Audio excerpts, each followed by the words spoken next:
To read on all of these developments, a theoretical physicist, best-selling author on the future of humanity and many others, Dr. Michio Kaku. Doctor, good to have you. Glad to be on the show. So what do you think of what he's outlining on the space stuff? Well, you know, NASA has been criticized as being the agency to nowhere. Mired in so much red tape, you can circle the moon with all that red tape. This could be a game changer, because we're not talking about a whole new ball field. We're talking about going back to the moon, back to Mars, and then even beyond. Why do we want to go back to the moon? Well, you know, we had all this momentum going to the moon, and then we dropped it because of cost. Yeah. It costs about $10,000 to put a pound of anything just in orbit around the moon.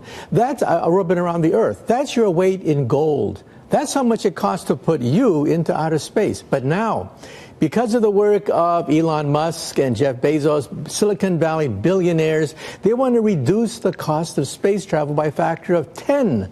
So it may cost only $1,000 a pound to put something into orbit. That could open up outer space to commercialization, not just space tourism. And then would the government be in a backdrop role here as feeding that, or do these guys still foot the bill? Well, the government would foot part of the bill, but also set the guide rules and the basic agenda, but private industry would fill the gap. Because we're now talking about self-made billionaires building their own moon rockets.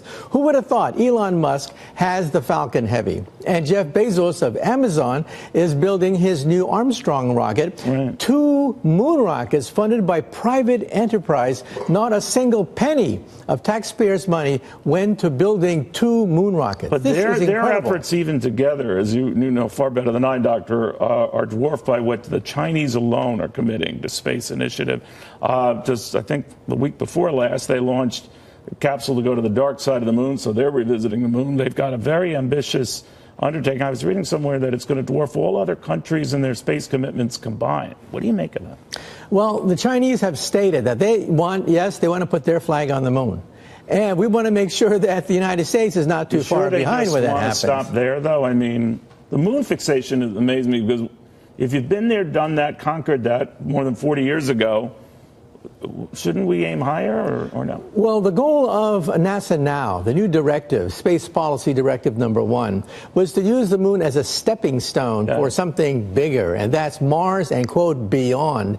And that may mean mining the asteroid belt. Now, Google billionaires are behind something called planetary resources, where they think that if you could lasso an asteroid in space and bring it down to Earth, you could get up to $1 trillion in platinum-based metals and rare earth elements.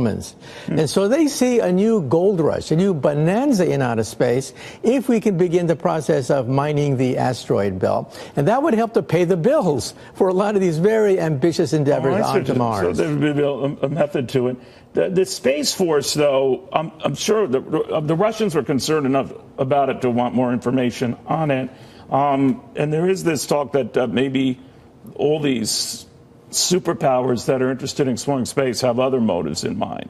Well, let's be clear about this. The Chinese have put priority on their militarization of outer space. They've tested killer satellite weapons, and we are the most vulnerable to killer satellite warfare.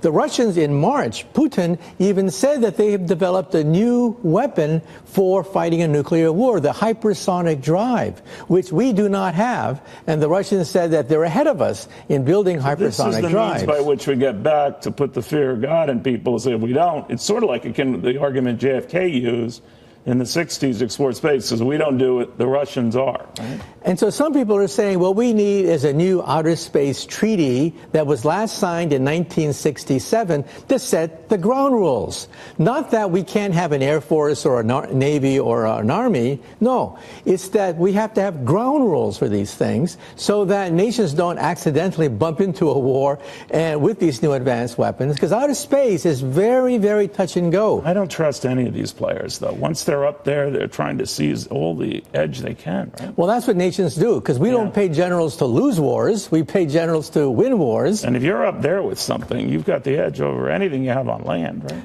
That's right. That's called the high ground, the high frontier. Right. And so, first of all, we want to make sure that there are ground rules so that nations don't accidentally start a war that nobody wants. But second of all, beyond that, Trump is saying that we need something like a Space Force, like an Air Force, like a Navy, with ground rules to assert peace in outer space, not war.